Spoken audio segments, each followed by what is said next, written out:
Good morning, good afternoon, good evening, and welcome to another morning ramble. And today I wanted to talk about something a request that was asked, which somebody asked if I would talk about spiritual purgatory. And in order to talk about it, I had to begin by making up what it meant. And so I'll share what it meant to me.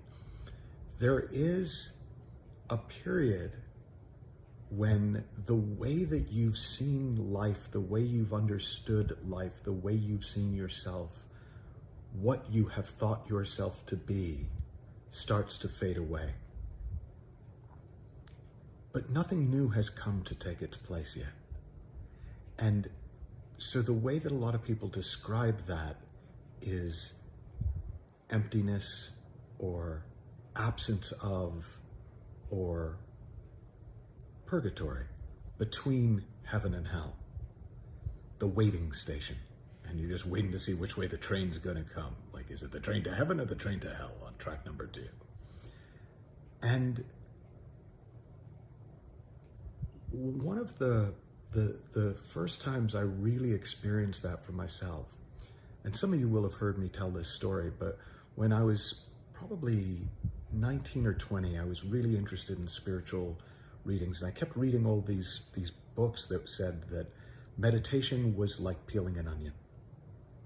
And I thought, oh, cool metaphor, but I didn't really get the metaphor. And I thought, I know, I'll peel an onion, and then maybe I'll understand the metaphor. And so I went to Hyde Park in London, where I was living, and I bought an onion from a greengrocer, and I peeled the onion. And I'm peeling and I'm peeling and I'm peeling, and you probably know about onions, but I didn't know that there's nothing at the center of an onion. So when you finish peeling an onion, there's nothing there. And I remember and it couldn't have been more than a few seconds, maybe 5-10 seconds, feeling really disappointed because I was looking for something, but there was nothing there. And that period when you've been looking for something and you realize that there's nothing, that's that spiritual purgatory. That's that pause where what used to make sense to you doesn't make sense anymore, but nothing's really come to take its place yet. Now, what happened for me in the park that day was, after those 5 to 10 seconds, suddenly that nothing became everything. I realized that in the absence of that focus on the onion, the whole park became available to me. The whole of London became available to me. The whole of the universe became available to me because I wasn't preoccupied with the onion anymore. And that's a lot of what happens on a spiritual path, on a meditative path, is we're looking for something.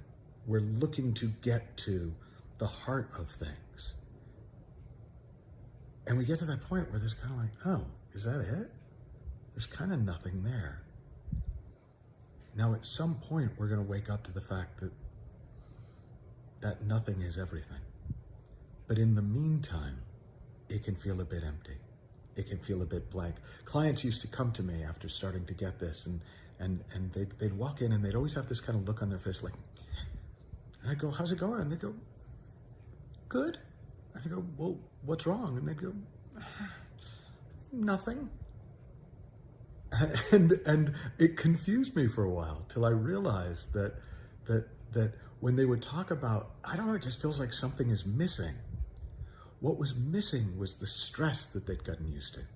What was missing was the constant drive to get somewhere that had been the heart of their experience. What was missing was the constant worry or doubt or self-criticism that had just become part of the furniture.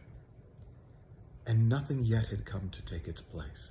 So all I want to say to you in this morning's ramble is, if you're there, if you're finding yourself in that kind of spiritual purgatory, don't run away.